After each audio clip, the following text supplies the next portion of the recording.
Pedangdut Ayu Ting Ting terus mengembangkan bisnis kulinernya, meski sempat beberapa usaha bangkrut. Kali ini Ayu Ting Ting membuka bisnis barunya yakni nasi telur dan tempe orek.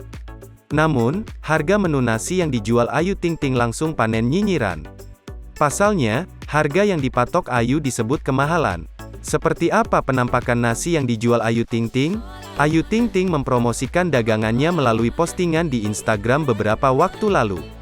Ayu Ting Ting menyebut menu nasi yang dijualnya bernama nasi pedas ayah ojak. Dalam postingannya, Ayu Ting Ting juga menyebut lauk pendamping di menu nasi tersebut, yakni telur mata sapi, tempe orek, sambal, keripik kentang dan usus crispy. Seporsi menu itu dijual Rp35.000. Wow, lapar. Sekarang kita hadirkan nih nasi pedas ayah ojak. Nasi putih dengan varian lauk pauk yang nikmat dijamin bikin makan kalian ketagihan. Yuk order sekarang. Open order by WhatsApp ya guys. Pengiriman melalui Gojek atau Grab ya untuk wilayah Jabodetabek. Nasi pedas ayah ojak, nasi putih, telur mata sapi, tempe orek, sambal, keripik kentang pedas, usus crispy. Disajikan dengan nasi bungkus di dalam box. Harga hanya Rp35.000, di luar ongkir.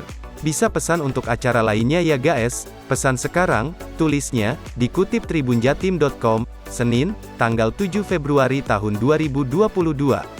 Sontak saja, postingan Ayu Ting Ting itu ramai komentar warganet. Mereka pun protes soal harga yang dipatok Ayu Ting Ting. Ini mah menu warteg. Di warteg segitu cuma Rp15.000 sampai Rp20.000 udah sama es tehnya, untuk harga Rp35.000 mahal kayaknya, tulis warganet.